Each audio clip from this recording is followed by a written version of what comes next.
ఈరోజు మన ధ్యానం నిమిత్తం హెబ్రీ పత్రిక 10వ అధ్యాయం 19వ వాక్యాన్ని చదువుకుందాం.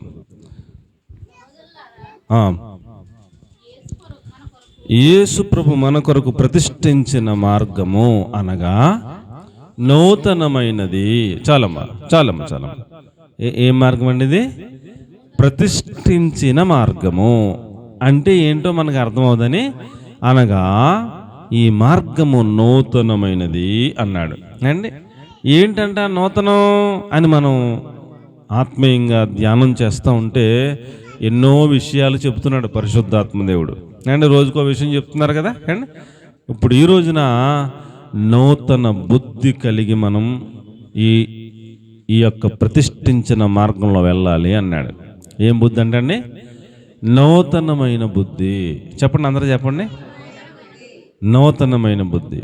మనం ఈ ప్రతిష్ఠించిన మార్గంలోకి రాకముందు నాన్న రాసుకోండి మంచులు.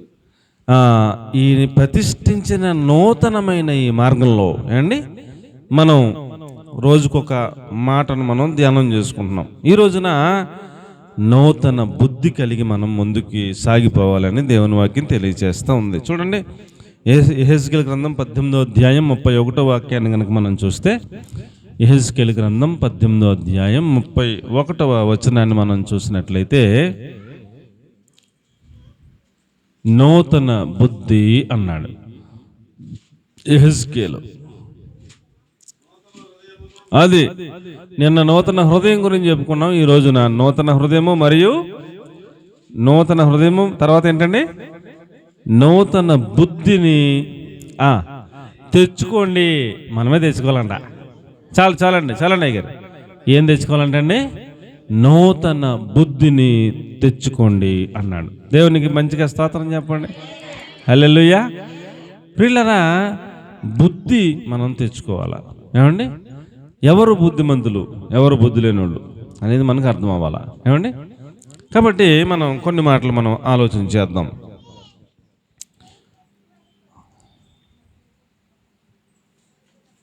యోబు గ్రంథం 5వ అధ్యాయం 2వ వాక్యం. యోబు గ్రంథం 5వ అధ్యాయం 2వ వచనం.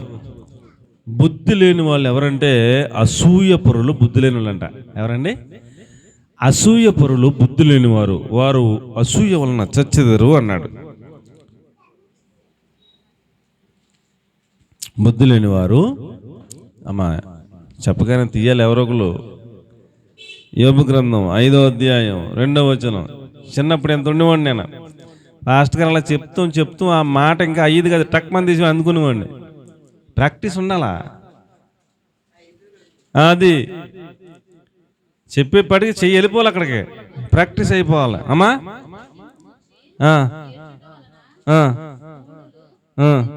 ఓకే. బుద్ధి లేని వారు అసూయ వలన, అది ఏమండి ఎవరు బుద్ధి లేని? ఎవరైతే అసూయ పడతా ఉంటారో, లోపల అసూయ పెట్టుకుంటారో, పక్కన చూస్తే అండి అసూయ పడిపోతారు. వాళ్ళు ఏమన్నా కొంచెం మంచిగా కట్టుకుంటే అసూయ పడిపోతారు. కొంచెం చక్కగా చూడగానే చూడముచ్చటగా ఉంటే అసూయ పడిపోతారు. కదంతా మంచిగా భోంచేస్తే అసూయ పడిపోతారు అండి. మంచిగా చదువుకుంటే అసూయ పడిపోతారు. ఏదైనా మంచి ఉద్యోగం వస్తే అసూయ పడిపోతారు. అసూయ పడిపోయి కడుపులో అసూయ పెట్టేసుకుని వాళ్ళంటే విషంగా ఎక్కేస్తూ ఉంటారు. చెడ్డగా ప్రచారం చేస్తుంటారు అండి. వీళ్ళకేం తెలవదో కానీ ఏదో ఎక్కడో కలిసి వచ్చేసినట్టు, ఆ పైకి బాగుపడిపోయినట్టు అవతలటి గురించి చెడ్డగా ప్రచారం చేసేస్తుంటారు. అసూయ అనేది చాలా ప్రమాదం. ఏంటండి? అసూయ అనేది చాలా ప్రమాదం. ఎదుటి వాడిని చూసి అసూయ పడేవాడు ఏమండి బుద్ధి లేనుడంట. ఏమి లేనుడు? బుద్ధి లేనుడు. మా నాన్నగారు చిన్నప్పటి నుంచి నాకు ఒక తండ్రిగా కంటే స్నేహితుడిగా అన్నీ చెప్తూ ఉండేవారు. పక్కన నడిచినప్పుడు కానీ కూర్చున్నప్పుడు కానీ ఇది ఇలా చేయకూడదు, అది అలా చేయకూడదు, ఇది ఇలా చేయాలి, ఇలాగుండాలి, అలాగుండాలి అన్నీ చెప్తుండేవారు మంచిగా నాకు. మన పక్కోడు ఎవడైనా బాగుపడితే మనం ఆడు బాగుపడ్డాడు కాబట్టి మనం సంతోషపడాలి నాన్న. రేపొద్దున్న మనకి ఏదన్నా లోటు అయితే గింజన్న వేస్తాడు, అని మనం అనుకోవాలి. మనం పక్కవాడు బాగుపడితే మనం సంతోషించాలి కానీ బాధపడకూడదు, అసూయపడకూడదు అని చెప్తుండేవారు. అదే నాకు కూడా అలవాటైంది. మనం ఏది చెప్తే పిల్లలు అదే నేర్చుకుంటారు. అవునా కదండి?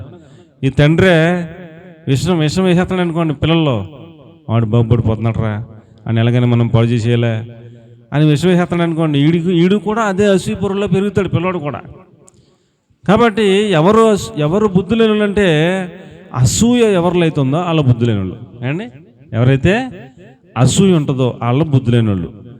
మనం ఎదుటివాడిని చూసి మనం కూడా అంత అభివృద్ధి అవ్వాలని కష్టపడు, రాత్రి మగల్లో నిద్రమానుకుని కష్టపడు, ప్రార్థన చేసుకో, దేవుడు నిన్ను కూడా అంతటం చేస్తాడు. అంతేగాని ఆవిడ బాగుపడ్డాడు కాబట్టి ఆడి మీద అసూయ పడిపోవడం అనేది బుద్ధి లేని పద్ధతి అని దేవుని వాక్యం తెలియజేస్తూ ఉంది. అలాగే సామెతలు 10వ అధ్యాయం 5వ వచనం, తల్లిని కానీ తండ్రిని కానీ ఏడిపించే వాళ్ళు బుద్ధి లేని వాళ్ళు. ఎవరు బుద్ధి లేనండి? మీరు బాగా వినాలి ఈ మాటలన్నీ కూడా. తల్లిని కానీ తండ్రిని కానీ ఏడిపించే వాళ్ళు బుద్ధి లేని వాళ్ళు. రాసి పెట్టుకోవటమే. ఒక కొడుకు గురించి కానీ ఒక కూతురు గురించి కానీ తల్లి ఏడిచిందంటే ఆ పిల్ల బుద్ధులేందే, ఆ కొడుకు బుద్ధులేనివాడే, ఖచ్చితంగా రాసి పెట్టుకోవడమే. కాబట్టి మన వలన మన తల్లి కానీ మన తండ్రి కానీ ఆడకూడదు అని మనం జాగ్రత్తగా బతకాల. దొరికిందమ్మా? ఎంతసేపు అయితే మనకి తెల్లారిపోద్ది. సామెతల గ్రంథం 10వ అధ్యాయం 5వ వచనం.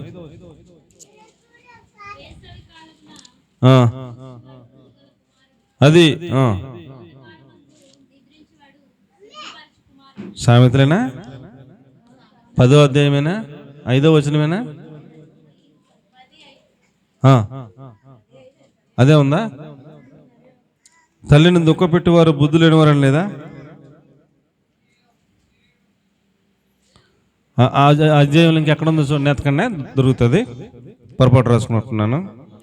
తల్లిని దుఃఖపెట్టువాడు బుద్ధి లేనివాడు అని ఉంది అండి. తర్వాత మీకు నేను చెప్తాను ఎక్కడుందో.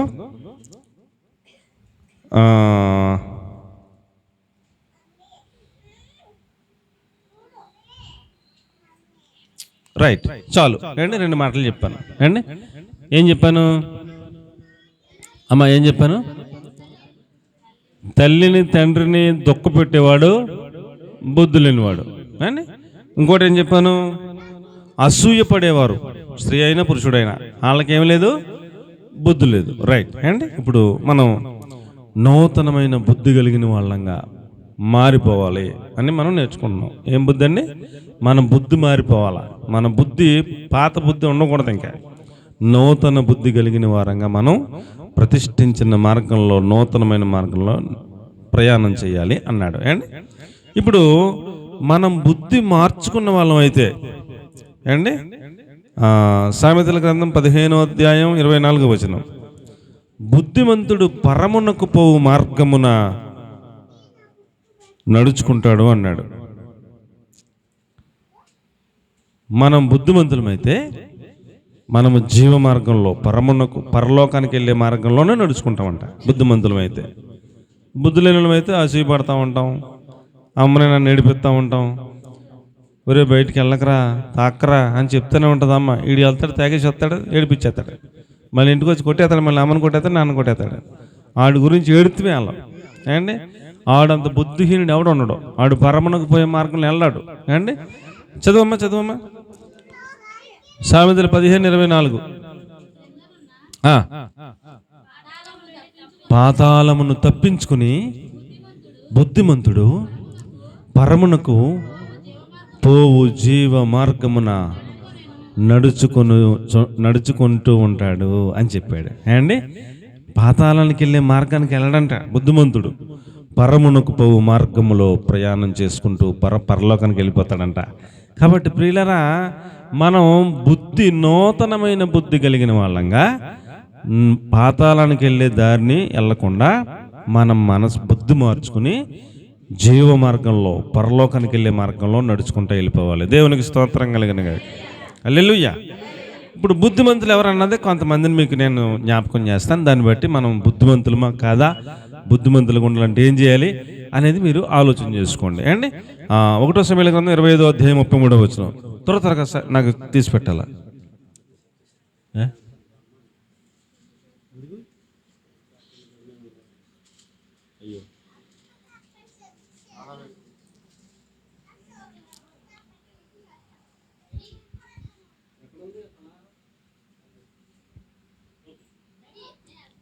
వద్దు, ఏయ్ కూర్చోండి. అమ్మా 1 Samuel 25:33. అబీగయల్ని దావీదు గారు మాట్లాడుతూ అబీగయల్తో, నీవు చూపిన బుద్ధి విషయమై యెహోవా నిన్ను ఆశీర్వదించునుగాక అన్నాడు. ఏమా దొరికిందా? 33.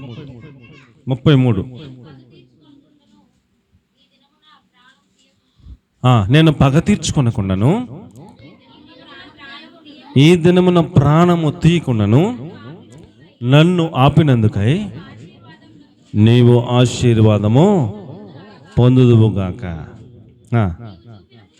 అది నీవు చూపిన బుద్ధి విషయమై నీకు ఆశీర్వాదము వచ్చునుగాక, కలుగునుగాక అన్నాడు. ఏమన్నా వైపు చూడండి చెప్తాను అమ్మా, అక్కడ సందర్భం ఏంటో చెప్తాను. సింపుల్గా కట్టి కొట్టి తెచ్చి, ఇటువైపు ఒక కొండ ఉంది, ఇటువైపు ఒక కొండ ఉంది. ఈ కొండ మీద బాగా ధనికుడు, డబ్బులు ఉన్నవాడు, గొర్రెలు మందలు చాలా ఉన్నాయి, వాటిని కాయటానికి కాపర్లు చాలామంది ఉన్నారు. ఆస్తిపరుడు నాబాలు అనే ఒక ఆయన ఉన్నాడు ఈ కొండ మీద. ఎవరన్నా ఆయన పేరు? నాబాలు అనే ఆయన భార్య పేరు అబీగయీలు. అండ్ వాళ్ళ ఇంట్లో పని మనుషులు చాలామంది ఉన్నారు, చాలా గొర్రెలు ఉన్నాయి. వీళ్ళు ఈ కొండ మీద మేపుకుంటూ ఉంటారు. అధిక ధనవంతుడైన అంతవరకు ఓకే. ఈ కొండ మీద మేపుకుంటా ఆ కొండ మీదకి వెళ్ళిపోయారు వీళ్ళు. ఎవరండి? ఈ నాబాలు కాపర్లు ఆ మందలను అలా నడుచుకుంటా అవతల కొండకి వెళ్ళిపోయినాయి. అవతల కొండ మీద దావీదు గారు ఉన్నాడు. ఎవరున్నారండి? దావీదు గారు, ఆయన సైన్యం ఉన్నారు. ఆయన సైన్యం అలాగ కొండంతా కాపలా కాస్తున్నారు. శత్రువులు ఎవరన్నా వస్తే వచ్చినట్టు యుద్ధం చేయడానికి అలాగ రాత్రులు పగలు నిద్రపోకుండా కాపలా కాస్తున్నారు. వీళ్ళ మందలన్నీ వెళ్తుంటే చూశారు. వాళ్ళు చూసి దావీదుకి చెప్పారు, దావీదు గారు, రాజుగారు, అటేపు కొండ మీద ఉన్న నాబాలు మొత్తం మందలన్నీ కూడా మన కొండ మీదకి వస్తున్నాయి, ఏం చేయమంటావు అన్నారు. ఏం చేయమంటావు అంటే దావీదు అన్నాడు, గొర్రెల గురించి మనం ఏం చేస్తాం, నేను కూడా చిన్నప్పుడు గొర్రెలు కాసినండి, వాటిని ఏమి అనొద్దు, వస్తే రానివ్వండి, వాటిని మేపుకునే కాపర్లు కూడా వస్తే రానివ్వండి, వాళ్ళని కూడా మీరు కాపలా కాయండి, వాళ్ళకి ఏ అపాయం హాని జరగకుండా చూసుకోండి అని చెప్పాడు. రాజుగారు దావీదు గారు చెప్పాక ఇంకా గొడవ ఏముందని వీళ్ళు మాట్లాడాల. అలా వీళ్ళు కొండ మీదకి వచ్చారు, వీళ్ళు చూశారు, వాళ్ళని మరి మా దావీదు గారు చెప్పాడు, పర్లేదు మీరు వెళ్ళి మేపుకోండి అని అన్నారు. వీళ్ళు లోపలికి వెళ్ళారు. వీళ్ళ చుట్టూ ప్రహారీలాగా ఉండి రాత్రులు పగలు నిద్రపోకుండా కాపలా కాస్తున్నారు. ఇప్పుడు ఈ కొండ లోపలికి వచ్చాక పులి వస్తుందేమో, సింహం వస్తుందేమో, మా అందరం పట్టిపోతున్న భయం లేదు వాళ్ళకి. చుట్టూ సైన్యం ఉన్నారు. ఏది వచ్చినా వీళ్ళని దాటుకుని వెళ్ళాలా. వీళ్ళు అంత సామాన్యంగా దేన్ని వెళ్ళనిచ్చే బ్యాచ్ కాదు, మంచి యుద్ధ వీరులు. అక్కడ మేపుకున్నారు. మరి ఎన్ని నెలలు మేపుకున్నారో, 3 నెలలు మేపుకున్నారు, 6 నెలలు మేపుకున్నారు. మేపుకుని మళ్ళీ మా కొండకి వెళ్ళిపోతాం బాబాయ్ అంటే, వెళ్ళిపోండి బాబాయ్ అన్నారు. వచ్చేసారు వీళ్ళు. వచ్చేసాక దావీదు గారి దగ్గర ఉన్న ఆహారం అయిపోయింది. ఏమైపోయిందండి? దావీదు గారి దగ్గర ఆహారం ఉందా, అది కొంతకాలానికి అయిపోయింది. ఏమి లేదు, ఇంకా తినడానికి ఏమి లేదు ఆయనకి కానీ ఆయన సైన్యానికి కానీ. లేకపోతే అప్పుడు దావీదు పిలిచి అన్నాడు తన దగ్గర ఉన్న వాళ్ళని, రే, ఆ పక్కనే కొండ మీద నాబాలు గారు ఉన్నాడు కదా, ఆయనకు మనం చాలా మేలు చేసాము. ఆయన మందలు వస్తే, ఆయన కాపర్లు వస్తే వాళ్ళకి చాలా కాలం మనం ప్రాణాలకు తెగించి కాపలా కాసాము, వాళ్ళ మందన కాపలా కాసాము.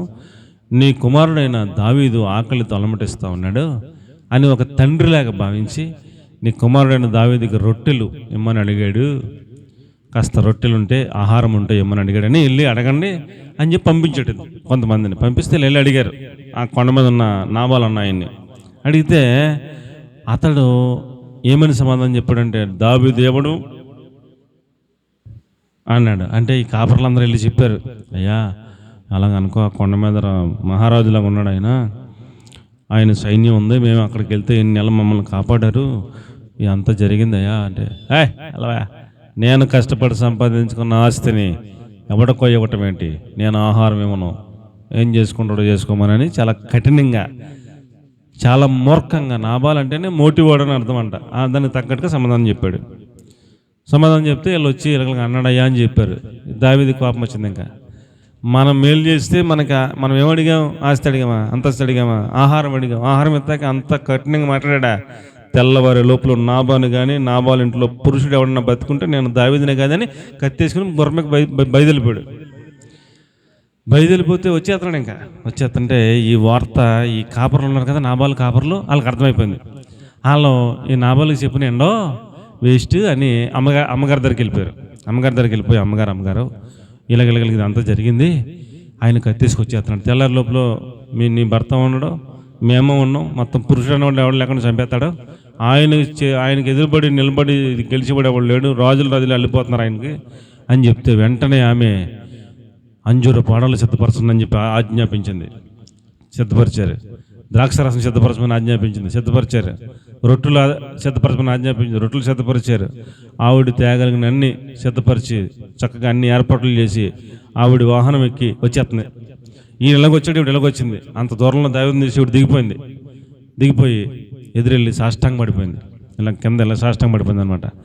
అంత కోపంలో వచ్చేవాడు సడన్గా ఆగిపోయి ఎవరు ఈ స్త్రీ ఎవరో సాష్టాంగం పడిపోయిందంటే చెప్పేసి దిగి, అమ్మ ఎవరమ్మా నువ్వు అని అడిగితే, అయ్యా నా ఏలినవాడా, నేను నాబాలు భార్యని అని మొదలెట్టింది.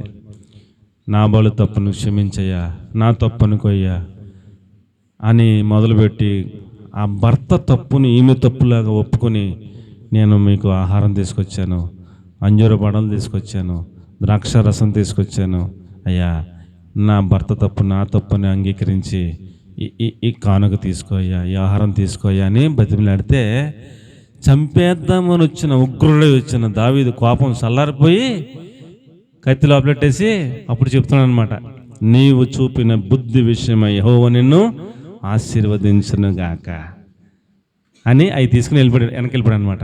ఇప్పుడు బుద్ధిమంతులు ఎవరంటే భర్తను కాపాడుకునే వాళ్ళు బుద్ధిమంతులు, కుటుంబాన్ని కాపాడుకునే వాళ్ళు బుద్ధిమంతులు. అర్థమవుతుందంటారా? ఏమన్నా అర్థమవుతలేదంటారా? అర్థమవుతుందంటారా? మరి మా ఆయన గారండి చర్చికి రాడండి, మరి మా ఆయన గారండి అసలు ఇష్టం ఉండదండి, మరి మా ఆయన గారండి కొంచెం మూర్ఖంగా ఉంటాడండి, అందుకనే ఆయన తప్పును మీ తప్పులాగా అంగీకరించి, ప్రభువా ఆయన్ని క్షమించిన, ఆయన మన్నించి ప్రభువా, ఆయన కూడా పరలోక రాజ్యం వచ్చేలాగా సిద్ధపరచు ప్రభు అని గోలబెట్టి తండ్రి సన్నిధిలో ఏడవాలి. భర్తను కాపాడుకోవాలి. ఏం చేయాలండి? భర్తను కాపాడుకోవాలి, బిడ్డలను కాపాడుకోవాలి, కుటుంబాన్ని కాపాడుకోవాలి. మరణము నుంచి, నరకము నుంచి, పాతాళము నుంచి సాష్టాంగపడతారో, బతిమలాడుకుంటారో, కృతజ్ఞత హృదయం కలిగి ఉంటారో. అతనికి కృతజ్ఞత లేదు, కానీ భార్యకి ఏముంది? కృతజ్ఞత చూపిస్తుంది. అయ్యా మీరు చేసిన మీరు మర్చిపోలేమయ్యా, మా ఆయన మోటోడు, ఆయన గురించి పట్టించుకోకుండా అయ్యా అంటే ఆయన్ని గొడవ పక్కనట్టాడు. ఇంకా అమ్మ నీ బుద్ధి విషయమై, నువ్వు మాట్లాడిన పద్ధతి విషయమై యెహోవా నిన్ను ఆశీర్వదించిన గాక, నేను దీవించిన గాక అని ఏమేమి వాళ్ళు అన్ని దీవెనలు ఇచ్చేసి ఆ ఇచ్చిన పట్టుకుని వెళ్ళిపోవడం, ఇంక వెనకెళ్ళిపోవడం అంతే. కాబట్టి ప్రియులారా, మన కుటుంబంలో పిల్లల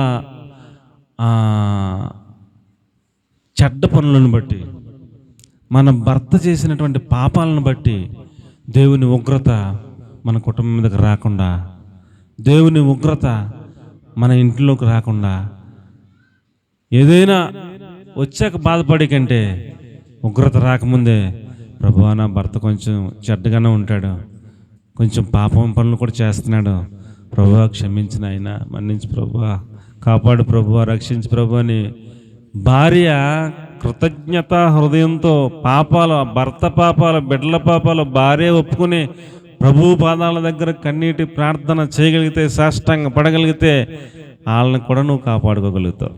అది బుద్ధి అంటే. అర్థమవుతుందంటారా? అర్థమవుతుందంటారా? కాబట్టి భర్త కూడా రక్షణ పొంది, బిడ్డలు కూడా రక్షణ పొందిన వారి కంటే ఇంకా భర్త రక్షణ పొందలేదు, బిడ్డలు ఇంకా రక్షణ పొందలేదు అన్న వారు ఇంకా ఎక్కువ ఏడవాలి, ఎక్కువ ప్రార్థనలో ఉండాలి, ఎక్కువ కన్నీరు కార్చాలి, ఎక్కువ మోకాళ్ళ మీద ఉండాలి. నీ ప్రార్థన నీ భర్తను రక్షిస్తుంది ఖచ్చితంగా.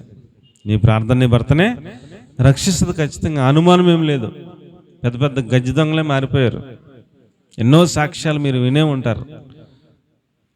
పాస్టర్ గారు, ఏసన్న గారు చిన్న వయసులో పాస్టర్ గారు, అప్పటికే పాస్టర్ గారు అయినా, ఒక స్త్రీ అయ్యా మా ఇంటికి వచ్చి భోంచేయ్యా అని బతిమలాడితే వెళ్ళాడంట భోంచేత్తకి. వెళ్తే భోంచేస్తున్నాడంట, కింద కూర్చున్నాడంట, ఆకులు అన్నం పెట్టాడంట, ఆ రోజుల్లో తింటున్నాడంట. ఈలోగా భర్త వచ్చాడు. పనిపాటు ఉండదు, తయారైపోతారు కొంపలోకి తింటాకి అని అన్నాడంట. ఈవిడ బిక్క చచ్చిపోయి అయ్యా పాస్టర్ గారు అంత మాట అంటావేటి అని అనలేక, భర్తను ఎదిరించలేక ఆవిడ బిక్క చచ్చిపోయి అలాగే చూస్తుందంట. కాండ్రికి చూసాడంట, అన్నంలో ఉమ్ము, కాండ్రికి ఇచ్చి అన్నంలో ఊసాడంట ఉమ్ము. ఊసి ఏమేమన్నా అన్ని మాటలని లోపల పోయాడంట. వెళ్ళి అక్కడి నుంచి చూస్తున్నాడంట. మళ్ళీ ఏం చేస్తాడో పాస్టర్ గారు అని చూస్తున్నాడంట. ఈయన మారు మాట్లాడకుండా, ఆయన ఇంకా చూడకుండా, కోపంగా చూడాల, ఏమనలేదు, సైలెంట్గా ఆ ఊసిన తర్వాత కూడా అన్నం తిన్నాడంట. ఊసిన తర్వాత కూడా అన్నం తిన్నాడంట. అన్నం తిని చేయి కడుక్కొని, అమ్మ వందనాలు తల్లి, ఉంటానమ్మా అని ఏమనకుండా ప్రార్థన చేసి వెళ్ళిపోయాడంట. ఆ వెళ్ళిపోయాక ఈ కఠినుడైన భర్త వచ్చి, అదేమిటి కాండ్రకి చుమ్ముస్తే కోపగించుకుంటాడని మధ్యలో వదిలేసి పోతాడని ఇంకెప్పుడు ఇంటికి రాడని అనుకున్నాను. అంత చిన్న వయసులో అంత సహనంగా ఉన్నాడేంటి, అంత ఓర్పుగా ఉన్నాడేంటి, మరలా వెళ్తా చాలా ప్రేమగా మాట్లాడేంటి, నా కోసం కూడా ప్రార్థన చేయడేంటి, ఇంత ప్రేమ ఎలా ఎలా ఎలా చూపించగలిగాడు ఆ కుర్రోడు అని అతడి మనసు కలవరమైపోయాడు. అంతే. ఒక వ్యక్తి ఎంత సహనంగా ఉండగలుగుతాడా, ఒక వ్యక్తి ఎంత ఓర్పుగా ఉండగలుగుతాడా, ఒక వ్యక్తి ఎంత ప్రేమ చూపించగలుగుతాడా, అయితే ఆ ప్రేమ నాకు కూడా కావాలని కొన్ని వారాల తర్వాత ఆయన కూడా చర్చకు వచ్చాడు, మారిపోయాడు ఆయన కూడా. ఇలాంటి ఎన్నో సాక్ష్యాలు ఉన్నాయి. కాబట్టి ప్రియులరా, మనం మన కుటుంబంలో ఉన్న వ్యక్తులందరినీ, నీవు పరలోకి వెళ్ళిపోతావు, మరి నీ భర్త, నీ బిడ్డలు అందరా వెళ్ళాలా వద్దా?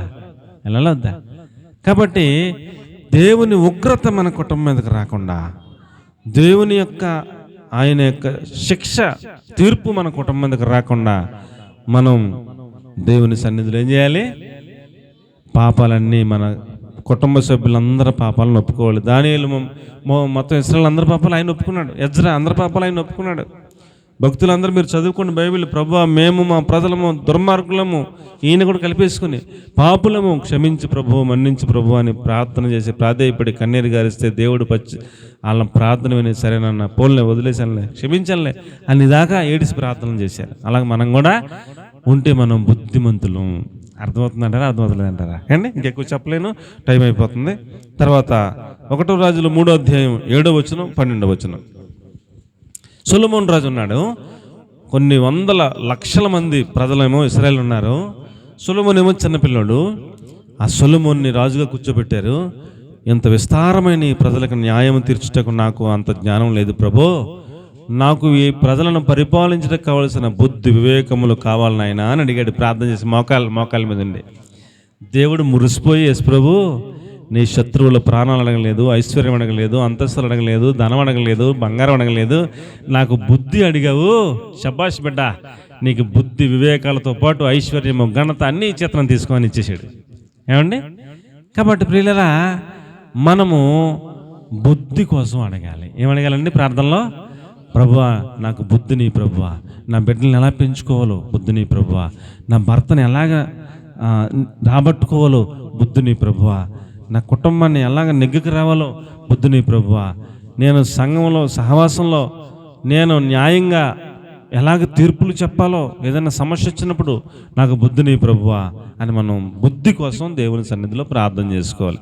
సొలొమోను ప్రార్థన చేసుకున్నాడు. సొలొమోనుకి అద్భుతమైన బుద్ధి ఇచ్చాడు దేవుడు. ఎటువంటి తగువైన వస్తే ఏమండి, ఇద్దరు ఆడవాళ్ళు వచ్చి బిడ్డ నా బిడ్డ అని ఈవిడ అంటుంది, నా బిడ్డని ఆవిడ అంటుంది. ఒక్క నిమిషంలో తెగొట్టాడు. ఏమండి, మంత్రులు అందరూ కూడా తల పట్టేసుకున్నారు. ఈ సమస్య ఎలా తీర్చాలి రా, తగు ఎలా తీరుతాడు రా సొలొమోను గారు అని అలా ఆసక్తిగా చూస్తున్నారు. ఈవిడే నా కొడుకు అంటుంది, ఆవిడ నా కొడుకు అంటుంది. ఇప్పుడు న్యాయం ఎలా చెప్తారు? సింపుల్గా ఒక్క నిమిషంలో తెగొట్టేశాడు తీర్పు. వెంటనే కత్తి తీసుకురండి అన్నాడు. కత్తి ఎట్టుకొచ్చాడు సైనికుడు. ఆ బిడ్డను 2 ముక్కలు చేసి ఆమెకో ముక్క ఈమెకో ముక్క ఇవ్వండి అన్నాడు.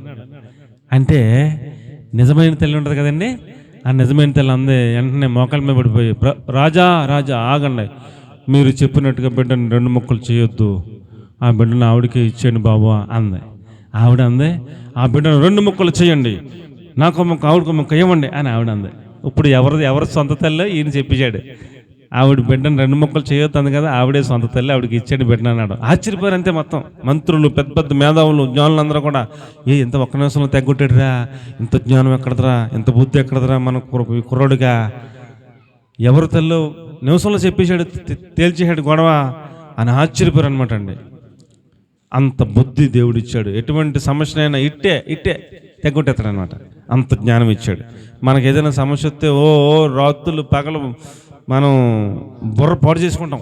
మనకు అర్థం అవ్వదు, అది ఎలా సొల్యూషన్ చేయాలో మనకు తెలియదు. అండి ఎటువంటి సమస్య అయినా ఒక్క నిమిషంలో తెగొట్టేసాడు అంతే. అంత బుద్ధి జ్ఞానం దేవుడు ఇచ్చాడు. కాబట్టి మనం బుద్ధి కోసం దేవుని సన్నిధిలో ప్రార్థన చేసుకోవాలి. ఏమండి దేవునికి స్తోత్రం కలిగిన గాక. ఇంకొక పాయింట్ ఏంటంటే 2 రాజులు 12:2 మీరు రాసుకోండి, ఇంటికి వెళ్ళి చదువుకోండి. నేను చెప్పి ఖచ్చితంగా అక్కడ ఉంటాయి, బైబిల్లో లేని చెప్పి అంత ధైర్యం నాకు లేదు. ఏమండి 2 రాజుల గ్రంథం 12:2 యెహోయాదా అని చాలు. నేను చెప్తాను, కొంచెం నా వైపు చూడండి. ఇప్పుడు ఇశ్రాయేల్ రాజ్యం ఉంది. ఆ రాజ్యంలో యెహోయాదా అనే యాజకుడు ఉన్నాడు. మందిరంలో ఉంటాడు అనమాట. యాజకుడు అంటే పాస్టర్ గారు అనుకోండి. ఈ మందిరంలో ఈయన ఉంటే రాజ్యాన్ని పరిపాలించే రాజుగారు ఆయన చనిపోయాడు. చనిపోయిన తర్వాత ఆ రాజుగారి కొడుకుని తీసుకెళ్ళి రాజుగా చేయాల. ఆ రాజుగారి కొడుకుని రాజుగా చేయకుండా ఒక స్త్రీ, ఆ రాజు కుటుంబంలోనే ఒక స్త్రీ, ఆ రాజు చనిపోయిన రాజుకి తల్లో ఏదో మొత్తం మీద ఆవిడ వరుస, ఆవిడ సింహాసనం మీద కూర్చుని నేను పరిపాలన చేస్తానని ఈ చనిపోయిన రాజు కొడుకులందరినీ చంపించేసింది. చనిపోయిన రాజు కొడుకులందరినీ చంపించేసిందండి. చంపించేస్తే ఆ బిడ్డలను పెంచే దాది ఉంటుంది కదండి, ఆ దాది చిన్న కొడుకైన యోవాషు అనే పిల్లోడిని జాగ్రత్తగా దాచి ఆవిడ పంపించిన మనుషులకు దొరకకుండా చేస్తే మిగిలిన వాళ్ళందరూ చంపేశారు, అందరూ చచ్చిపోయారు అని వెళ్ళి చెప్పేశారు. ఈ దాసిని కూడా తెలదా వాళ్ళకి, ఆవిడ కూడా తెలదు, అందరూ చంపేశారని నేనే రాణి అని పరిపాలన చేస్తుంది దుర్మార్గంగా.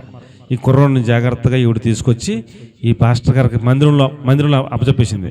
ఈ కుర్రోడు రాజకుమారుడు చిన్నోడు యోవాషు ఇప్పుడు పరిపాలిస్తున్న అతల్య దుర్మార్గంగా ఉంది, చంపేస్తుంది, ఈ ప్రధాన యాజకుడైన యెహోయాదా మీరే కాపాడాలని చెప్పేసి ఆయనకి అప్పచెప్పేసి వెళ్ళిపోయింది సైలెంట్గా.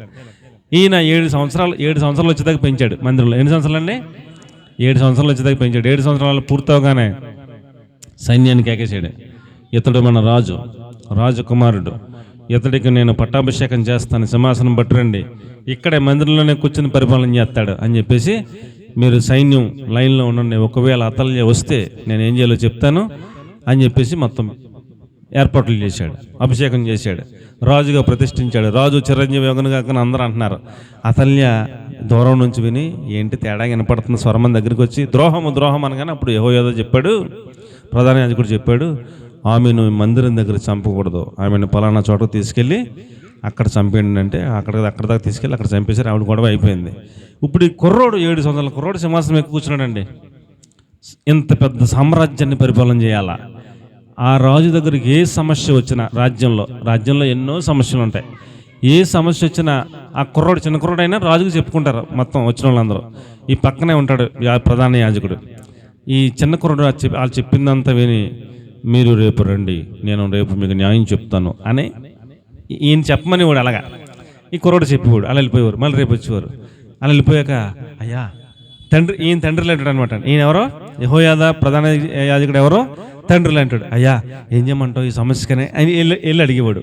అడిగితే నానా వాళ్ళకి ఇలా చెప్పు తీర్పు అని చెప్పేసి ఈయన చెప్పేవాడు. రేపు పొద్దున్న వచ్చినప్పుడు మనవాడు తీర్పు చెప్పేవాడు. చిన్నపిల్లడే కానీ ఎవరికి ఎలా తీర్పు చెప్పాలి, ఎవరికి ఎలా పరిపాలన చేయాలి మొత్తం అంతా కూడా వాక్యానుసారం చక్కగా పరిపాలన చేసేవాడు. చిన్నపిల్లడని అంత జ్ఞానం అండి అని అందరూ అలాగ అబ్బుకుంటా దండాలు పెట్టి వెళ్ళిపోయేవారు. ఈయన సలహా ఇస్తున్నాడు కాబట్టి అండి. అలాగే కుర్రోడు 7 సంవత్సరాల నుంచి ఒక 10-15 సంవత్సరాలు ఏకగ్రీవంగా అద్భుతంగా పరిపాలన చేశాడు. ఇంకా చాలా సంవత్సరాలే పరిపాలన చేశాడు. చాలా కాలం పరిపాలన చేసిన తర్వాత ఈ ఆత్మీయ తండ్రి చచ్చిపోయాడు. యెహోయాదా ప్రధాన యాజకుడు చచ్చిపోయాడు. ఆయన చచ్చిపోయాక ఇన్ని సంవత్సరాలు ఆయన సలహాలు తీసుకున్నాడు కదండి. ఇప్పుడు ఆయన లేకపోయినా వాక్యానుసారంగా చేయాలి కదా మనోడు. ఆయన ఎప్పుడైతే చనిపోయాడో ఆ తర్వాత రోజు నుంచి ఏదైనా సమస్య వస్తే మనోడికి ఏం చేయాలో తెలుస్తలేదు. అప్పుడు ఈ కుర్రోడు వయసు ఉన్న వాళ్ళని కేకేసారు, ఈ సమస్యకి ఏం చేద్దామని అడిగితే వాళ్ళేమో రాంగ్ రూట్ చెప్తున్నారు, పాపిష్టి సలహాలు చెప్తున్నారు. ఆ సలహాల ప్రకారం పరిపాలన చేస్తాం మొదలెట్టాడు అండి. ఎంత మంచి పేరు సంపాదించడం అంత చెడ్డ పేరు వచ్చేసింది తొందరలోనే అండి. ఈ యెహోయాదా అనే ప్రధాన యాజకుడు ఆయన్ని తీసుకెళ్లి రాజుల సమాధుల్లో పాతిపెట్టారు. ఈ కుర్రోడు అసలైన రాజు, ఈ కుర్రోడు చచ్చిపోతే ఈ కుర్రోడిని తీసుకెళ్లి రాజుల సమాధుల్లో పాతిపెట్టలా అండి. అంత చెడ్డగా పరిపాలన చేశాడు ఆయన చచ్చిపోయాక. ఇప్పుడు నేను చెప్పొచ్చేది ఏంటంటే మీలో ప్రతి ఒక్కరికి మీరు బుద్ధిమంతులుగా ఉండాలంటే మీకు ఒక నాయకుడు ఉండాలి. ఎవరు ఉండాలండి? మీకు ఒక నాయకుడు ఉండాలి, అంటే మీకు ఒక దైవజనుడు ఉండాలి. మీకు మిమ్మల్ని నడిపించే దైవజనుడు, మీకు ప్రతి ఒక్కరికి దైవజనుడు ఉండాలి. మీరు ఏదైనా మీకు అనుమానం వస్తే, సమస్య అనిపిస్తే, మీ సమస్య నివారణ కొరకు, సమస్య పరిష్కారం కొరకు, మీకు సలహాలు సూచనల కొరకు మీరు దైవజనుడి దగ్గరికి వచ్చి అడగాలి. అయ్యా ఇది ఎలా ఉంది, వాక్యానుసారం ఎలా చేయమంటావు అని అడగాలి. ఆయన నడిపిస్తాడు వాక్యానుసారం, అలా నడుచుకోవాలి. వాళ్ళు బుద్ధిమంతులు. అర్థమైన వాళ్ళకి అర్థమైనంత దేవునికి స్తోత్రం. ఉదాహరణకు చిన్న మాట, మీ ఇంట్లో ఏదో శుభకార్యం చేసుకోవాలనిపించింది అమ్మా, మీ పక్కింటి అందే రేపొద్దున అమావాస్య, రేపొద్దున నెట్టుకో అందే. ఆ పక్కింటి అందే ఈ 10 రోజులు మంచి రోజులు కాదు, వచ్చి నెల 15 తారీఖు నెట్టు ఆ పక్క ఆవిడ. ఈవిడి మాటిని ఆవిడ మాటిని అన్ని మాటలని ఏం చేయాలో బుర్రపాడైపోయి మీరు ఇది ఎలా చేయాలని తల పాడు చేసుకోకుండా డైరెక్ట్గా దైవ సేవకుడి దగ్గరికి వచ్చి, అయ్యా వాక్యానుసారంగా మా ఇంట్లో శుభకార్యం ఉంది, ఎలా చేసుకోవాలో చెప్పానంటే ఆయన వాక్యానుసారం చెప్తాడమ్మా. ఈరోజు ఆ రోజు అని ఏమి లేదు, ఆవిడ చెప్పింది లేదు, ఈవిడ చెప్పింది లేదు, అమావాస్య లేదు, ఏమీ లేదు. మీరు ఎప్పుడు చేసుకోండి అప్పుడు చేసుకోండి, అన్ని రోజులు మంచిగా, దేవుడు అన్ని రోజులకు మంచి అని చెప్పాడని వాక్యం చూపించి, ఎక్కడుందో ఆ వాక్యాలు అన్నీ చూపిస్తాం. కావాలంటే మీకు ఎక్కడ ఉందో, ఆయన ఎలా చెప్పాడు, నిజమా కాదు అన్నీ చూపిస్తాం మీకు సాక్ష్యాల ఆధారాలతో. చూసుకున్న తర్వాత అప్పుడు మీరు రేపు పెట్టుకోవచ్చు. ఆశీర్వాదకరంగా యేసు నామములో ప్రార్థన చేసుకోండి, మీకు ఆశీర్వాదాలు దేవుళ్ళు వచ్చేస్తాయి అని చెప్తాం. అది వాక్యానుసారం అలా చేసుకుంటే మీరు బుద్ధిమంతులు. అలా కాకుండా వాళ్ళు చెప్పిందని వీళ్ళు చెప్పిందని అలాగే మొత్తం మీద కులంబరం చేస్తే బుద్ధి లేని వాళ్ళని అర్థం. అర్థమైందంటారా, అర్థమయ్యేదంటారా? ఒక నాయకుడు ఉండాలి, నాయకుడు నడిపింపులో ఉండాలి, అలాగైతే బుద్ధిమంతులు. ఏమండి, మోషే నాయకుడిగా పెట్టాడు దేవుడు. మోషే చెప్పినట్టుగా ఏంటి జయం మొత్తం ఉండేది. మోషే వెళ్ళొద్దని చెప్పినా కూడా వెళ్ళిపోతే అపజయం వస్తుంది, అంతే, అంతమించి ఏముండదు. యెహోయాదా ఉన్నంతకాలం దిగ్విజయంగా పరిపాలన చేశాడు. యెహోయాదా చచ్చిపోయాడు, మొత్తం పోయింది. ఒక నాయకుడు ఉండాలి. ఎవరు ఉండాలండి? ఒక నాయకత్వం ఉండాలి. ఆయన నడిపింపులో నడవాలి, ఆయన సూచన సలహా మేరకు నడవాలి, ఆయన చెప్పింది వినాలి. అలాగ నాయకత్వంలో లోబడి ఉంటే మీరు బుద్ధిమంతులు. ఏమంటే అర్థమవుతుందంటారా? పోనీ మీ ఇంట్లో మీ భర్త నాయకుడు అనుకోండి, సంఘానికేమో పాస్టర్ గారి నాయకుడు, మీ ఇంట్లో మీ భర్త నాయకుడు. మీ భర్త చెప్పినట్టుంటే సజావుగా సాఫీగా సంసారం వెళ్తుంది. అలాగనే అర్థమవుతుందంటారా? ఎదురిస్తే తేడాలు వస్తాయి. అలాగనే అర్థమవుతుందంటారా? అది అలాగ అనుకోండి. పోండి, మీకు నాయకుడు ఉంటే నాయకుడు చెప్పినట్టుగా నడిస్తే వాక్యానుసారం, అది వాక్యానుసారం నాయకుడు చెప్తే అలా నడిస్తే మీరు బుద్ధిమంతులు. ఏమండి? Okay, right. ఇంకా కొంచెం ముందుకెళ్తే సామెతలు 2:11 బుద్ధి నిన్ను కాపాడుతుందన్నాడు. నీవు కనుక బుద్ధిమంతురాలు అయితే ఆ బుద్ధి నిన్ను కాపాడుతుంది. ప్రతి అపాయంలో నుంచి, కీడులో నుంచి, అన్ని విషయాల నుంచి నిన్ను నీకున్న బుద్ధి నిన్ను కాపాడుతుంది. ఇంకా కొంచెం ముందుకెళ్తే సామెతలు 4:7 నీవు సంపాదించిన సంపాదన అంతా ఇచ్చేసి బుద్ధి కొనుక్కో అన్నాడు. అంటే మనం జీవితకాలం సంపాదించిన సంపాదన అంతా ఇచ్చేసి కొనుక్కోగలిగినంత విలువైనది ఏంటంటే బుద్ధి అన్నాడు. అంటే అలాగ వర్ణించాడు. నువ్వు జీవితకాలం అంతా సంపాదించిన 1 కోటి రూపాయలు సంపాదించావు అనుకోండి, నువ్వు 1 కోటి రూపాయలు ఇచ్చేసినా అంతకన్నా ఎక్కువ విలువైంది బుద్ధి నాన్న, అది కొనుక్కో, ఇది ఇచ్చేసి అన్నాడు. అంటే అంత విలువైంది బుద్ధి అన్నాడు. ఆ బుద్ధిని సంపాదించుకో, బుద్ధి కలిగి ప్రయాణం చెయ్యి, పరమునకు పో మార్గంలో ఎల్లు అని చెప్తున్నాడు. అర్థమవుతుంది అంటారండి ఏమన్నా? కాబట్టి మనం బుద్ధి అంటే అంత విలువైంది అని మనకు అర్థం అవ్వాలి అండి. తర్వాత ఇంకా కొంచెం మనం ముందుకెళ్తే సామెతలు 10:19 తన పెదవులను మూసుకునేవాడు బుద్ధిమంతుడు, తన పెదవులను మూసుకునే స్త్రీ బుద్ధిమంతురాలు. అస్తమానం లోడ వాగే స్త్రీ అయినా పురుషుడైనా బుద్ధులేని వాళ్ళు అని అర్థం. అమ్మా ఏంటమ్మా మీరు గమనించండి. బయటికి వెళ్ళినప్పుడు, చర్చిలో ఉంటే ఎవరో ఎక్కువ మాట్లాడారు అనుకోండి, బయటికి వెళ్ళినప్పుడు తెలుస్తుంది అండి. ఏదైనా చిన్న విషయం అలా కదిపితే అండి, యువతలోడు కదుపుతాడు, యువతల స్త్రీ కదుపుతుంది, దాని గురించి అపారమైన జ్ఞానం మీకే ఉందన్నట్టు, నాకే తెలుసు అన్నట్టు. ఆడికి ఏం తెలదు, ఇక లోడ వాగుతూనే ఉంటారు. యువతలో ఉన్నవాడు అపర మీద అవుతాడు, ఆడికి అన్నీ తెలుసు. వీడికి ఏం తెలదు, అడుగు చెప్తాడు సలహాలు సూచనలు, ఇది ఎలా చేయాలి అలా చేయని అడుగు చెప్తాడు. ఆడే పెద్ద మేధావి, ఆడికి చెప్తాడు, వీడికి ఏమీ తెలదనమాట. విస్తారమైన మాటల్లో దోషం ఉంటుందని చెప్పాడు బైబిల్లో అండి. ఎక్కువ మాట్లాడకూడదు, అవసరమైన మాటే మాట్లాడాలి, ఎక్కువ మాట్లాడేయకూడదు. వాళ్ళ గొడవ వీళ్ళ సోది ఇక అత్తమానం మాట్లాడేయటం మంచి పద్ధతి కాదు. ఏదైనా ఏదైనా మనల్ని ఏమైనా అడిగారు, ఆ అడిగిన దానికే సమాధానం చెప్పాలి, అవసరమైన దానికే మాట్లాడాలి. కొంతమంది మీ నాన్నగారు ఏడమ్మా అని అడిగారు అనుకోండి, ఇలా మొదలెడతారు. మా అమ్మ, మా అన్నయ్య, మా తమ్ముడు, మా చెల్లి, మొత్తం వాళ్ళ చరిత్ర, వాళ్ళ పుట్టుపూర్వతనం, వాళ్ళ నాన్న గొడవ, ఆ ఎన్ని తప్పులు చేశాడు అన్నీ చెప్పేస్తారు. మొత్తం చెప్పేస్తారు. అడిగింది ఏంటి? మీ నాన్న ఏడమ్మా, నాన్నగారు లేరండి. అది కరెక్ట్. మొత్తం ఎక్కువ మాట్లాడకూడదు. కాబట్టి తన పెదవులను మూసుకునేవాడు బుద్ధిమంతుడు, అత్తమానం మాట్లాడేవాడు బుద్ధి లేనివాడు. అంతే. కాబట్టి మనం మన పెదవులను ఏం చేయాలి? మూసుకుని ఉంటే మనం బుద్ధిమంతులం. అవసరమైనప్పుడు మాట్లాడిన, మొత్తానికి మోగోళ్ళలాగా ఉండొద్దు. అవసరమైనప్పుడు, సందర్భం వచ్చినప్పుడు, చెప్పాల్సి వచ్చినప్పుడు ఏం చెప్పాలో అప్పుడు మాట్లాడండి. సరైన మాట ఒక్కటి చెప్పండి, సరిపోద్ది. ఎక్కువ మాట్లాడక్కర్లా. కాబట్టి అది మనం ప్రాక్టీస్ చేయాలి. ఏం చేయాలండి? ప్రాక్టీస్ చేయాలి. అవసరమైన మాటే మాట్లాడాలి. అలా ప్రాక్టీస్ చేయాలి అండి. తర్వాత ఇంకా కొంచెం మనం ముందుకెళ్తే సామెతలు 15వ అధ్యాయం 5వ వాక్యంలో, గద్దింపునకు లోబడేవాడు బుద్ధిమంతుడు. గద్దింపునకు నాకు చెప్తాడా పాస్టర్ గారు వయసు ఎంత? చిన్నపిల్లాడు పాస్టర్ గారు. నా వయసు ఎంత?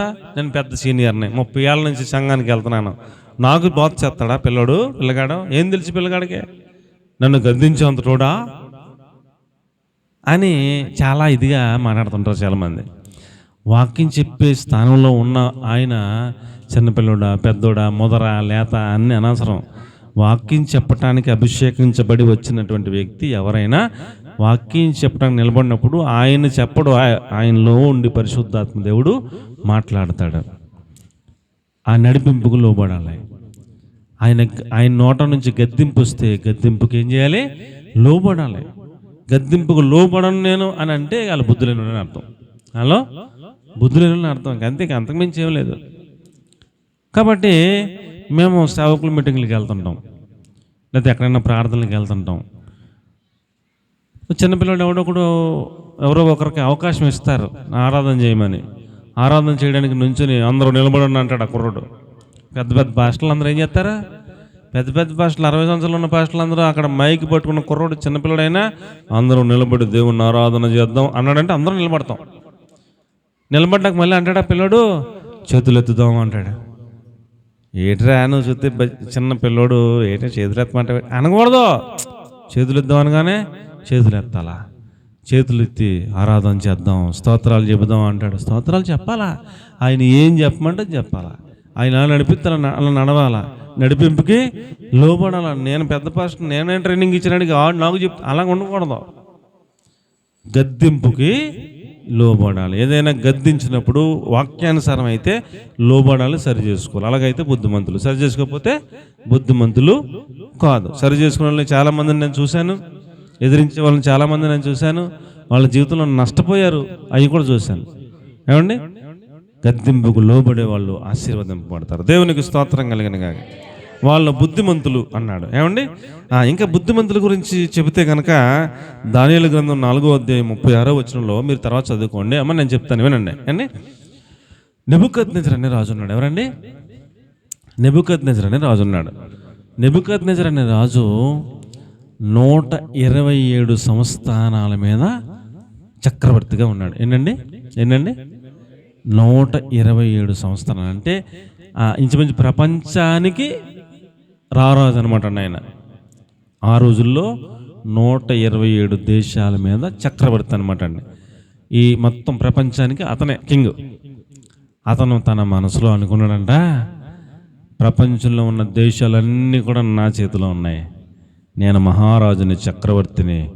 నా బలము చేత, నా జ్ఞానము చేత, నా శౌర్యము చేత, నా వీరత్వము చేత ఈ రాజ్యాధికారాన్ని నేను సంపాదించుకున్నాను నేను అనుకున్నాడంట. అలాగ అనుకోగానే ఆకాశం నుంచి ఒక స్వరం వినపడిందంట. దేవుడిని పెట్టాడు రబ్బాయి, నీదేమీ అంత లేదు, ఏమీ ఫీల్ అయిపోకో అని దేవుడు ఒక స్వరం వినపడి, ఏమండి, కొంచెం కలవరమైంది. కల ఏదో వచ్చింది. అప్పుడు కలవరం పడిపోయి, కళకు అర్థమేట్రా బాబు చెప్పండి అంటే ఎవడో చెప్పలేకపోతే దానిలో వచ్చాడు. దానిలో వచ్చి చెప్పాడనమాట సిస్టమ్ మొత్తం అంతానే. నీవు పశువు లాంటి మనసు నీకు వస్తుందంట. నీవు గర్వించావు, అహంకారం చూపించావు కాబట్టి నీకు పశువు లాంటి మనసు దేవుడు ఇస్తాడు. నిన్ను నీ రాజ్యంలో ఉన్న మంత్రులే తరుముతారు, బయటికి వెళ్ళిపోతావు, పశువులాగా గడ్డి మేస్తావు. ఎలాగండి? పశువులాగా గడ్డి మేస్తావు. అది కొంతకాలం అలాగే ఉంటావు, మంచుకు తడుస్తావు, ఎండకి ఎండుతావు, అలాగే ఉంటావు. తర్వాత నీ బుద్ధి నీకు వస్తుంది, అప్పుడు మరలా నువ్వు రాజ్యానికి వస్తావు అని చెప్పాడు. అలా చెప్పినట్టు అచ్చం అలాగే జరిగిందండి. అతడికి పశువు మనసు వచ్చేసింది. వాళ్ళందరూ మరి పశువులాగా యాక్ట్ చేస్తే ఏం చేస్తారు? తరమపోతే మనిషిలాగా కూర్చుంటే సింహాసం మీద కూర్చొని ఎత్తారు.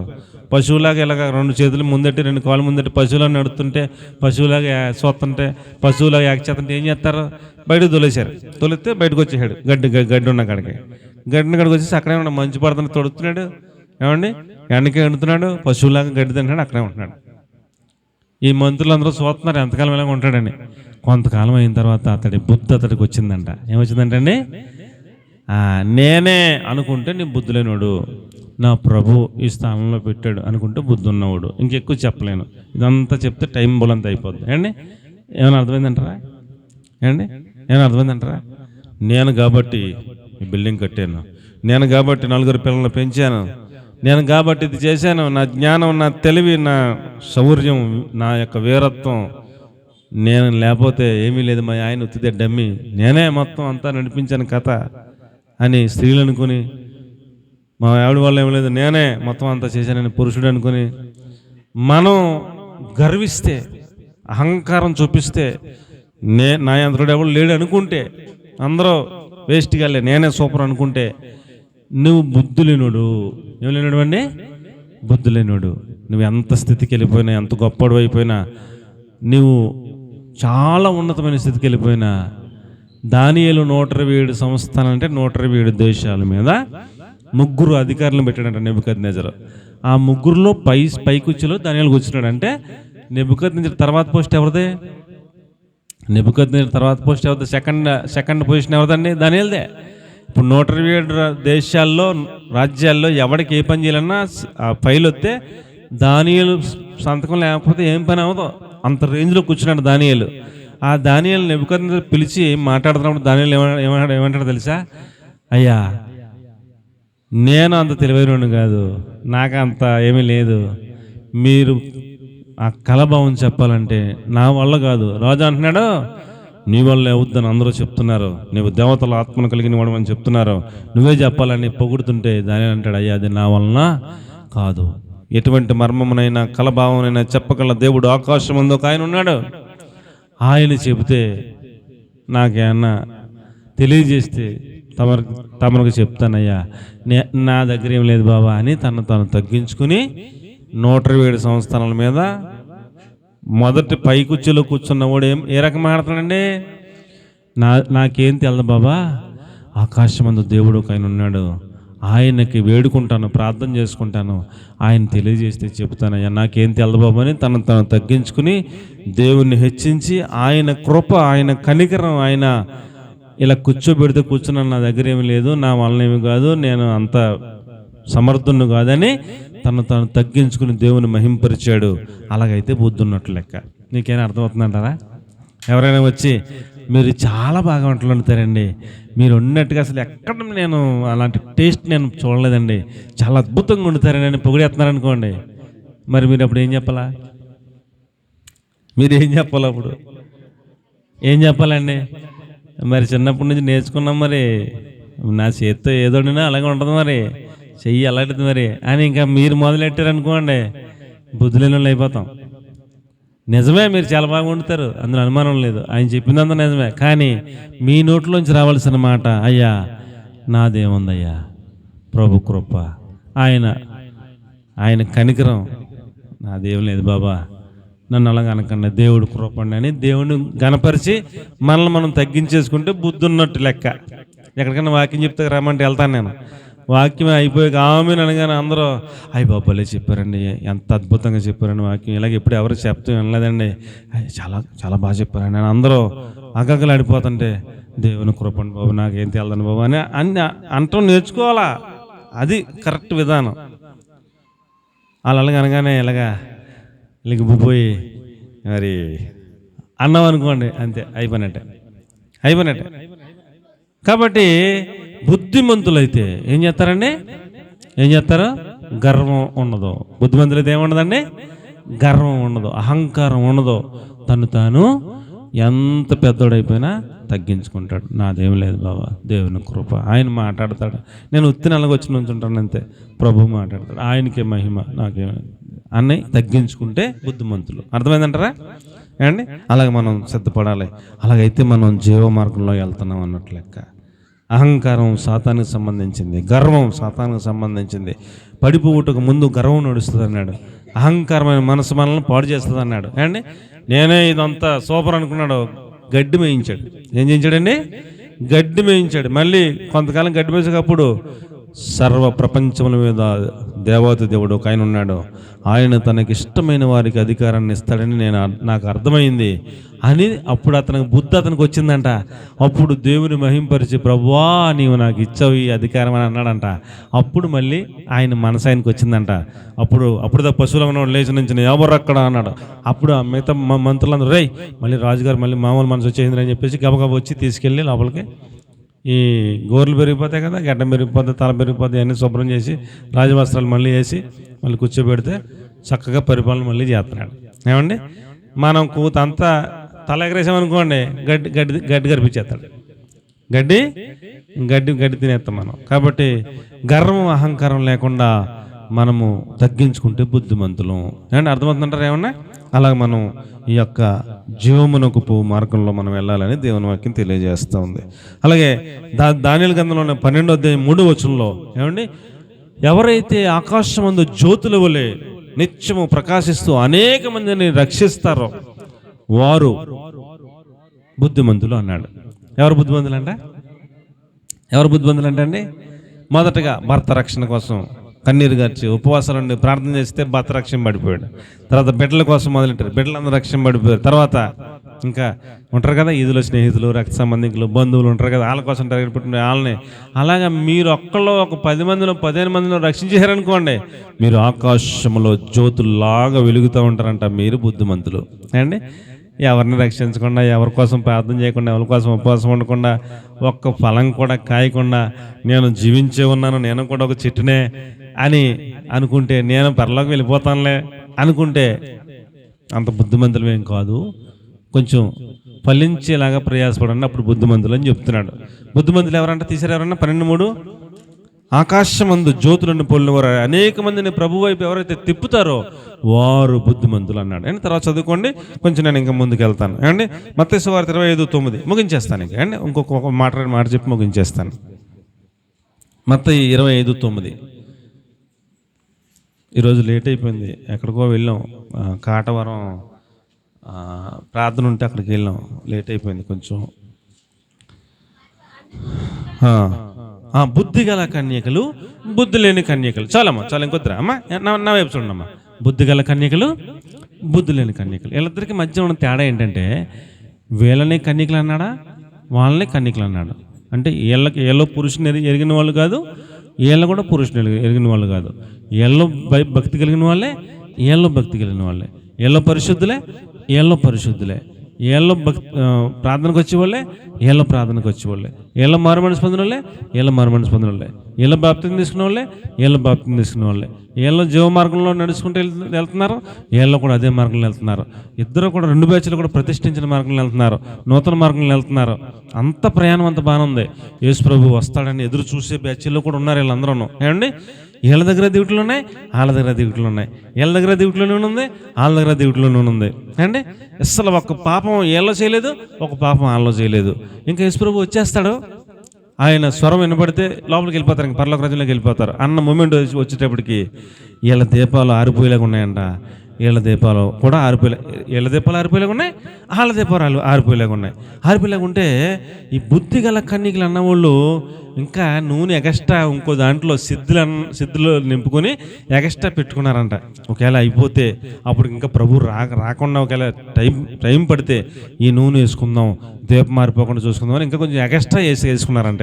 వీళ్ళేమో పర్లేదులే, అప్పటికి యేసు ప్రభు వచ్చేస్తాడు, ఇది మన నూనె సరిపోద్ది అని కొంచెం అశ్రద్ధ. ఏంటండి?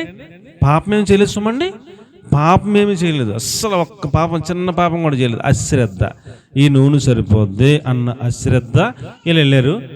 ఆయన కొంచెం ఆలస్యమైంది, ఎంతండి, ఎంతో కాదు, ఒక్క పావు గంట ఏమో.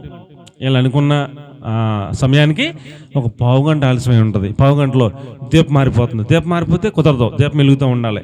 అందుకని వీళ్ళు అన్నారు, అక్క మీ దగ్గర నూనె ఇంకా చాలా ఎక్కువ తెచ్చుకున్నారు కదా, మాకు కూడా కొంచెం వేయండి అక్క అన్నారు. వాళ్ళు అన్నారు తెలివితేటలుగా, ఇది మీకు మాకు సరిపోదేమో, అందుకని మీరు అమ్మే వాళ్ళ దగ్గరికి వెళ్ళి కొనుక్కు తెచ్చుకోండి అన్నారు వీళ్ళు సలహా. వీళ్ళ పక్కనే కొట్టు ఎక్కడుందని ఎత్తుక్కుని కొట్టు ఉంది, ఆయన అడిగారు, ఆయన వేసాడు నూనె. ఆ నూనె వేసుకుని ఎలిగిన దీపాలతోనే వచ్చారు. వీళ్ళు ఇలా వెళ్ళినప్పుడు వెంటనే ఆయన తలుపు తీశాడు, స్వర్వం పడింది, వీళ్ళు లోపలికి వెళ్ళిపోయారు. అలా తలుపు వేసాడు, వీళ్ళు వచ్చి తలుపు కొడుతున్నారు. ఎంత తేడా అండి, అండి ఎంత తేడా రేపపోటు ఒక క్షణం అండి. తలుపు కొట్టి ప్రభువా ప్రభువా ప్రభు అంటే తలుపు వెనకాల వేసి ప్రభు ఉండి అంటున్నాడు, మీరెవరో నేను ఎరగను అంటున్నాడు. అదేంటి ప్రభువా, ఒక పాపం కూడా లేకుండా ఇప్పుడు దాకా నీకోసం ఎదురు చూసాం, డ్యూటీలు పట్టుకుని వచ్చాం, వెలుగుతూనే ఉన్నాయి అని అంటే, మీరెవరో నాకు తెలీదు అన్నాడు అండి. ఒక్క పాపం కూడా చేయలేదు. మనం ఈ భక్తి సరిపోద్ది అనుకోకూడదు. మీకు అర్థమవుతుందంటారా? ఈ భక్తి నేనే పాపం చేయట్లేదు, చాలా పరిశుద్ధంగా ఉన్నాను అని ఈ భక్తి సరిపోద్ది అనుకోకూడదు. ఏమండి, ఏం చేయాలి మరి? వారానికి ఒక పూట ఉండే ఉపవాసం ఉండేవాడు 2 పూటలు ఉండాలనుకోవాలి. అర్థమవుతుందంటారా కాన్సెప్ట్? ఏమండి, వారానికి ఒకరోజు ఉండేవాడు 2 రోజులు కూడా నేను ఉండాలి, ప్రయత్నం చేయాలనుకోవాలి. మోకాల మీద పావు గంట ప్రార్థన చేసేవాడు అరగంట చేయాలనుకోవాలి. అమ్మ ఈ మాటలు శ్రద్ధగా, నాకర్ మాటలు. అమ్మ ఒరే తల్లి, ఒక పావు గంట మోకాల మీద ప్రార్థన చేసేవాడు ఏమనుకోవాలి? నేను కాబట్టి పావు గంట చేస్తాను. ఎవరు చేస్తున్నారు సంఘంలో చూడమని, ఎవడు మోకాళ్ళు వేసేవాళ్ళు, అందరూ కూడా కూలబడే వాళ్ళకి బాజిబెడ్లు చేసేవాళ్ళు. నేను మోకాళ్ళు వేసి పావు గంట చేస్తాను అనుకోకూడదు. పావు గంట చేసేవాడు ఏం చేయాలి? ఇంకా అరగంట చేయాలనుకోవాలి. ఈ భక్తి సరిపోద్ది అనుకోకూడదు, అది విషయం. ఈ భక్తి సరిపోద్ది అన్న భావం మన లోపలికి రాకూడదు. నీ ప్రయత్నం ఎంతసేపు అరగంట ఉండాలనుకోవాలి. అరగంట ఉన్నా పర్లేదు, లేకపోయినా పర్లేదు, కానీ నీ స్వభావం ఎలా ఉండాలంటే ఇంకా అరగంట ఉండాలి అనుకోవాలి, కానీ నేను ఉంటున్నాను పావు గంట అనుకోకూడదు. మీకు అర్థమైందంటారా? పాయింట్ అర్థమైందా? అర్థమలేదా? నేను ఇంకా ఎక్కువ భక్తి చేయాలి అన్న మనసులోనే ఉండాలి తప్ప నేను కాబట్టి ఇంత భక్తి చేస్తున్నాను అనుకోకూడదు. అలాగా ఇంకా ఎక్కువ నూనెని మన దగ్గర సిద్ధపరుచుకుని ఉండాలి. ఇది సరిపోద్ది అనుకోవటమే పెద్ద నష్టం. ఆ ఒక్క పాయింట్ కూడా బుద్ధి లేని స్త్రీలు అనేసాడు వాళ్ళని. ఏమనేసాడండి? బుద్ధి గల కన్యకలు, బుద్ధి లేని కన్యకలు అనేసాడు. ఎక్కడ ఏ పాయింట్ కాడా? వాళ్ళ పరిశుద్ధులే, వాళ్ళ పాపం చేయాలా, వాళ్ళ కన్యకలే. ఎక్కడ తేడా వచ్చేసిందండి? ఇది సరిపోద్ది అనుకున్నారు, వీళ్ళు సరిపోదేమో అనుకున్నారు, అక్కడే తేడా వచ్చేసింది. మీకు అర్థమైందంటారా? ఈ భక్తి సరిపోదేమో అని ఇంకా కొంచెం ఎక్స్ట్రా తెచ్చుకున్నారు. అలాగే మనం కూడా పావుగంట చేస్తున్నాం, ఇంకా ఎక్కువ చేద్దాం. ఆయన ఎవరో భక్తుడు 3 రోజులు చేశాడంట, ఆ స్థాయికి మనం వెళ్ళాలి. అలాగ మన మనస్సు ఉండాలి, ఇంకా ఎక్కువ భక్తి చేయాలన్నట్టుగానే మనం ఉండాలి. రోజుకి ఒక అధ్యాయం చదివాడు ఏమనుకోవాలి? నేను ఒక అధ్యాయం చదువుతున్నాను. లేకపోతే ఒక్క అధ్యాయం కూడా చదవడం, ఒక వచనం చదివి వెళ్ళిపోతాను అందరూ, నేను ఒక్క అధ్యాయం చదువుకున్నా అనుకోకుండా ఒక అధ్యాయం చదువుతున్నాను, 2 చదవాలి. 2 చదువుతున్నారు, మళ్ళీ తర్వాత ఏమనుకోవాలి? 3 చదవాలి. ఆయన ఎవరో రోజుకు 10 చదువుతున్నాడంట, ఆ స్థాయికి నేను వెళ్ళాలి. ఇలాగ టార్గెట్ ఇంకా ముందుకే పోవాలి, కానీ నేను ఇంకా భక్తి చేయాలనుకోవాలి, కానీ నేను గోబోట్ ఎంత చేస్తున్నాను అనుకోకూడదు. అలాగైతే బుద్ధిమంతులు. అలా ఆ మనసు వచ్చిందంటే బుద్ధి లేదు అనే స్థాయికి పడిపోతాం అని అర్థం. ఎంత భక్తి చేసినా. అర్థమవుతుందంటారా? అర్థమవుతుందంటారా? అలాగైతే మనం బుద్ధిమంతులు. లోకాసువార్త 15:17 ఒక తండ్రికి 2 కొడుకులు ఉన్నారు. పెద్దోడేమో తండ్రితో పాటు కష్టపడుతున్నాడు, చిన్నోడేమో నా ఆస్తి నాకు వాటా వేసి ఇచ్చే అన్నాడు.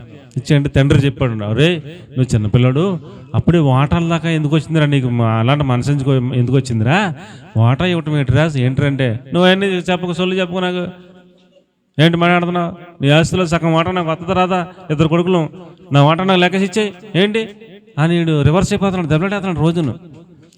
ఇక వీడి గొడవ తట్టుకోలేక తండ్రి ఎన్ని చెప్పినా వింటలేదని, సరేరా నా ఆస్తి ఎన్ని కోట్లు, అందులో సగం ఎన్ని కోట్లు, ఇదిగో ఎన్ని కోట్లు అని చెప్పి ఇచ్చేసాడు ఆడికి. ఇచ్చేస్తే వీడు ఆడి స్నేహితులను తీసుకుని, వీడికి ఇష్టమేగా అండి, ఈ స్నేహితులు ఒక్కొక్కడు చెప్తున్నారు, రే పలానా దేశం వెళ్దామరా, పలానా రాష్ట్రం వెళ్దాంరా, పలానా ఊరు వెళ్దాంరా, ఈ డబ్బు ఇలా ఖర్చు పెడదాంరా, ఇది తాగుదాంరా, తిరుగుదాంరా, ఇక అన్ని మొత్తం ఇన్ని కోట్లు మొత్తం తగిలేసాడు. అయిపోయింది మొత్తం. ఈ డబ్బు నంచేపు స్నేహితులందరూ కూడా ఉన్నారు. డబ్బు అయిపోయేటప్పటికి మొత్తం ఖాళీ అయిపోయేటప్పటికి వాళ్ళకి కూడా అర్థమవుతుంది కదా, డబ్బులు అయిపోతున్నాయని. మొత్తం అన్నీ అయిపోయేటప్పటికి మొత్తం అందరూ వెళ్ళిపోయారు. ఒక్కలేడు. వీడికి తింటాక భోజనం లేదు అండి, వస్త్రాలు ఉతుక్కుంటా కూడా సబ్బు లేదు. పందులు మేపుకుని పొట్టు తిందామని పందులు మేపుకోడి దగ్గర కుదిరాడంట. ఆ పందులు మేపుకుని కూడా కుదుర్చుకున్నాడు. పందులు మేపు పొట్టు తిందామని చెయ్యడితే ఆ పందులు మేము తినే ఆహారం నువ్వు మాకు పోటీ వస్తున్నారని పందులు తనేసినాయి అంట. అది కూడా దొరకలేదంట. అప్పుడు వీడికి బుద్ధి వచ్చిందంట. ఏమొచ్చిందండి? బుద్ధి వచ్చిందంట. నా తండ్రి ఇంటి దగ్గర కూలి పని చేసుకునే వాళ్ళకి సమృద్ధిగా ఆహారం ఉంది. నేను నా తండ్రికి విరోధంగా, పరలోకమందున దేవునికి విరోధంగా చాలా పాపం చేశాను. నేను మా నాన్నగారికి వెళ్తాను, వెళ్ళి నేను పరలోకమందున దేవునికి నీకు విరోధంగా పాపం చేశాను.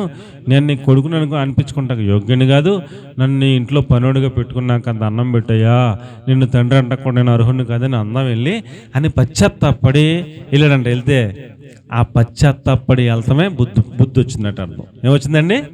బుద్ధి వచ్చిందని అర్థం. వెళ్తే తండ్రి ఆ పశ్చాత్తాపాన్ని చూశాడు. నానా, నువ్వు నా దగ్గరికి రావటమే నాకు కావాలరా అని మరలా కుమారుడిగా స్వీకరించాడు. పనివాళ్ళకి పెట్టుకోమన్నా అసలు మాట్లాడకని చెప్పేసి మరలా కుమారుడిగా స్వీకరించాడు అండి. ఆస్తి ఇచ్చేసాడు కదా, మళ్ళీ ఆస్తి ఇవ్వడం, సగం ఆస్తి ఇచ్చేసాడు, సగం పెద్దోడిది. ఇక ఆస్తి ఇవ్వడం, కానీ కొడుకుగా స్వీకరించాడు, పరలోక రాజ్యం ఇచ్చాడు. కాబట్టి మనం బుద్ధిమంతులు ఎప్పుడవుతామంటే మన పశ్చాత్తాపడితే. ఏమండి? ఎప్పుడండి? మనం చేసిన తప్పులు అన్నీ మనకి ఒప్పుకుంటే, పశ్చాత్తాపడితే మనం బుద్ధిమంతులం అవుతాం. తిరిగి తండ్రి దగ్గరికి వస్తే, దేవుని దగ్గరికి వస్తే బుద్ధిమంతులం అవుతాం. అలాగనే మనం బుద్ధిమంతులంగా నూతన బుద్ధి కలిగి మనం ప్రయాణం చేస్తే పరమునకు పోయే మార్గంలో ఉంటాం, గమ్యం చేరుకుంటాం. అలాగున్న పరిశుద్ధాత్మ దేవుడు మనందరినీ నూతనమైన మార్గంలో బుద్ధిమంతులంగా మనందరినీ